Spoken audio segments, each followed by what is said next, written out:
Hello there, everyone, and welcome back to another episode of the Purple Breakdown, a podcast covering the Baltimore Ravens. I am your host, Alex, and I'm so happy that everyone can be back here again today and coming in to listen. I'm so thankful for everyone that does listen in. If I'm going to start it off again, if you're not subscribed, please subscribe, like the video, comment on anything you want to. It makes my day when you guys comment. It makes me smile. I love interacting with you. If you're on Spotify, follow, leave a review, like. I just always want to starting out with that now. And I hope everyone's having a happy President's Day, national holiday. It's been a great day. I know the weather was amazing. I got to enjoy it, but we're not here to talk about that. We're here to talk about the Baltimore Ravens. And there is some interesting news coming out today that could be affecting the Ravens that I want to dive into, which the first of that being that the Dolphins sort of released they didn't just sort of, they did release quite a few of their players. And the big one on the board that the Ravens could be interested in is Bradley Chubb. Bradley Chubb is now a free agent as of today. And this is a possible impact buy for the Ravens. I know the past few days we've been going into the debate about trading for Max Crosby or possibly Trey Hendrickson being a pickup on free agency for the Ravens. And I think this pickup would fit the Ravens a lot more on the pass rush than it would be for Hendrickson or Crosby. And I say that for the sole reason that we've gone into Crosby, the amount of draft capital and players that would have to be sent over to make that happen, as well as the contract size. Hendrickson sort of falls in that same boat. As much as he is a talented player when he can be, he's 32 years old. He's going to be demanding a massive contract, and that massive contract isn't going to be spread out over too many years because he's not going to be playing much longer. 2 years, 3 years, maybe. And so this could leave a lot more wiggle room with Bradley Chubb. His previous contract was about $18 million. So if you're going similar, he's turning 30. Going similar, you'd be spending about $18 million on him. $1 more million than if the Ravens went and tried picking up Jalen Phillips as off of the Eagles. And he's a proven defensive player that has been under the new defensive coordinator for the Ravens, Anthony Weaver. So it would be a player that he knows well and trusts coming into the team play. And this is what makes Bradley Chubb an upside pick for the Ravens out of free agency, is that you'd be getting him for less than you would have to get Crosby or Hendrickson for. And this past year, he had a really good year. He had 11 sacks. He hit the quarterback 11 times on top of that. He had 1 batted ball. He had 9 hurry-ups. He blitzed 25 times. So he gets pressure back there on the quarterback. And he's an older, established player that has proven talent that could come in and help teach younger ones. And that's what the Ravens look for. And that's what Bradley Chubb is. And so if the Ravens are looking out to bring in a pass rusher that's older, proven, but has a little more, is a little more on the upper side of the talent coming out here now, Bradley Chubb would be that one. I mean, the other one that I've really liked so far is Joey Bosa. And that's just also because he's an older, proven defensive edge that had 7 fumbles this year, 7 sacks, and constantly putting pressure back there. I think Joey Bosa would be an amazing pickup for the Ravens. But looking at this, Bradley Chubb could be the one, especially with the connection to Anthony Weaver right there. And now, if you're going similar of that $18 million contract, it's $8 million more than you'd be paying for Joey Bosa, or $7 million more, depending on the ending contract that Joey Bosa would get paid out. But this is big news for the Ravens. This is a higher end defensive end that the Ravens need help at pass rush. He knows the defensive coordinator, and this would be a very Ravens type pickup. And I wouldn't mind it at all. I would like it a lot.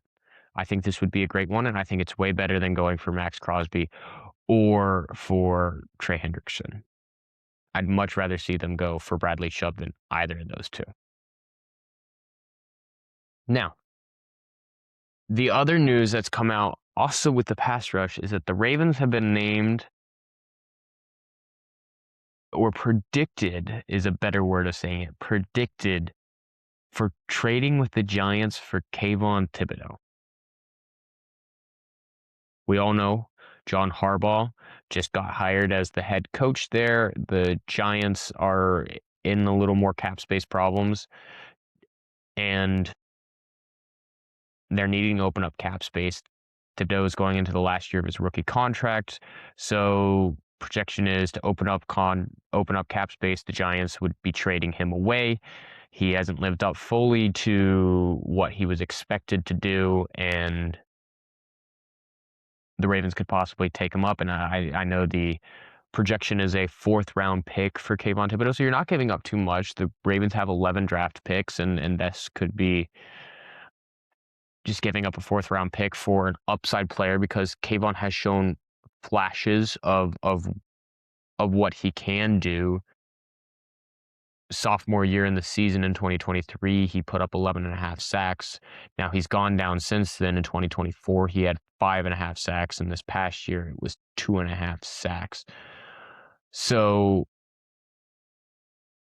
you definitely have a decrease in what he has done, but he's shown flashes of what he can be. And if this were to happen, I think it's a pick for an upside player and what the Ravens could be doing. Now his contract will be larger. It's $14 million. As much as I like the upside on this and what Kayvon could do, and I think with the new coaches that have been brought in for the Ravens, I think he could become a well-developed and rounded player.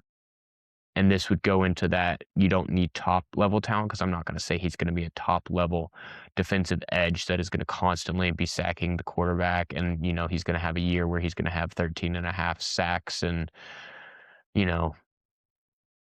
20 hurry ups. But if you could consistently having him 7, 8 sacks a year and 12, 11, 13 hurry ups, you're getting the most out of him at that point, and it's adding depth. What I don't like is the $14 million contract, because if you're bringing in Bradley Chubb or any of these other free agents, you're spending a lot of money on 2 players right there, especially since the Ravens are going to look towards the draft for an edge too. So I think in all reality, the Ravens only bring in 1 edge defender in free agency, and then the other is brought in draft. That's really what I see it as, if not bringing in 2 more in draft, because they do have 11 picks as of now that they haven't traded away. So that was the big news coming out today when it comes to the edge defenders and possibility that the Ravens could be looking at there. I think if anything, out of the big name edge defenders coming out this year, Bradley Chubb would be the one to target. He would be that one. He's still young enough, going on 30, where you could get 3 years out of him, a 3-year contract, spread that salary out over a few extra years, and have a big impact right there immediately. But on the flip side, there's also been news coming out about the offense, which this is going to make me laugh now, because as much as news comes out on Twitter and players saying things, it's not always going to come true. But Marquise Brown has been teasing on Twitter that, he could be having a reunion with the Ravens. He is a free agent, an unrestricted free agent. And I mean, Lamar bounced out and is talking about that too. And as much as I liked Marquise Brown in the time he's had on the Ravens, I don't think it's in the Ravens' best interest to bring Marquise Brown. And I know people will say, well, why not? He had 3 years on the Ravens. His best year was his final year, where he had 1,000 receiving yards and 6 touchdowns, which sounds great. But since then, what has he done? He's had a year of 709 yards, 3 touchdowns, 574 yards, 4 touchdowns. 91 yards, no touchdowns, but that was also a year where he got injured. There, Kansas, and then this past year he had 587 for 5 touchdowns, and that's good. Like, good production. You're getting value out of a player who's not going to be a wide receiver one wherever he goes. He's going to be lower on the depth chart, but he's not what the Ravens are looking for. That's the problem. The Ravens are looking for a contested catching wide receiver that can go down the field and make the insane pulling my body every which way catch that is going to go out and be that, because you already have Zay and Bateman there. You have a deep ball threat in Bateman. You have Zay, who's a route runner, and then you have rookies around, and then we operate much more out of tight end and have your two tight ends out there, and Marquise would just be not filling a role that's needed yet. Like, we have it filled. As much as you could get him for $5 million, and yes, he has a chemistry built there with Lamar, I don't think it's the right move for the Ravens to go to. Because the Ravens are going to draft a wide receiver. I mean, most recent mock picks that some people have been doing have had Carnell Tate coming to the Ravens. Mekhi Lemon is another example of that. I like Mekhi Lemon more than I like Carnell Tate. But as I just said in the previous podcast, if I'm looking at a big splash receiver to bring in for the Ravens, it's not Marquise Brown. If you're bringing in a big splash weapon for Lamar Jackson, go big or go home, where it's going to be George Pickens. That's going to be your contested catching wide receiver who would be a menace on the Ravens. And I went into this yesterday.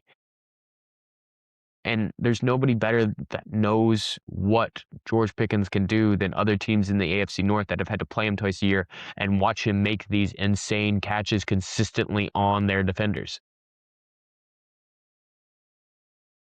But that's beside the point. And I think if you get George Pickens for the Ravens, you won't be drafting a wide receiver in the first round.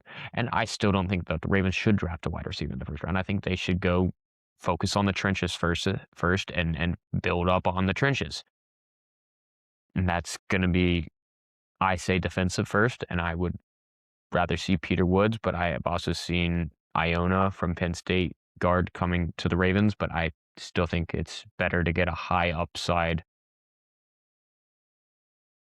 interior defensive lineman than it is to get that guard there yet, because there's talent that can be found elsewhere for the guard right now, and you can get somebody who's still talented in later rounds that can sit for a year and be ready next year. So that is the news right now coming out for the Ravens. I have fully cemented my list, though, that I want to jump into real quick of Ravens that I want to see re-signed at the beginning of free agency. Here's the unrestricted free agents that I think are a must re-sign for the Ravens. First off, Tyler Linderbaum, must re-sign. Patrick Ricard, must re-sign. Chidobe Awuzie, Draymond Jones, Lohi Gilman, or Darius Washington. Those players, you're getting 6 right there. So you're getting a quarter of the players that are going in unrestricted free agency right there. They're key players, integral, that had big impact for the Ravens last year and performed better than some of the starters did in some instances. Well, Draymond was a starter and Chidobe was too, but they had big impact for what the Ravens did. And Tyler Linderbaum is a key central piece, and so is Patrick Ricard. He's essentially a 6th offensive lineman, and he works so well in the run game and pairs up so well with Derrick Henry back there. You can't let him. Those 6 players you can re-sign for roughly $40 million. And if you do the full extension on Lamar and you get $30 million out of that, you still have right there, off of what the Ravens can get. And we went into yesterday that $67 million. If you're going on the $70 million in cap space, you still have $30 million to play with right there in free agency. That's good. And with restructures or anything else that you need to do, you could get even more to play with, and you could have up to 40 million to play with in cap space with the rest of free agency. I think it's important to note that there is one running back in this unrestricted, well, he is a restricted free agent this next year that I would really like to see. I think he pairs up very well into the running back lineup and how he operates, and that's Keaton Mitchell. I think he's a good part of the Ravens offense. I'd like to see him return. So that would be 7 out of the 24. Then it's finding depth. And I think this is where that extra money, it's where you go in, you get Bradley Chubb, you get Joey Bosa, you get Kevin Zeitler, you pick up George Pickens, and you're not going to be able to take every single big name out there.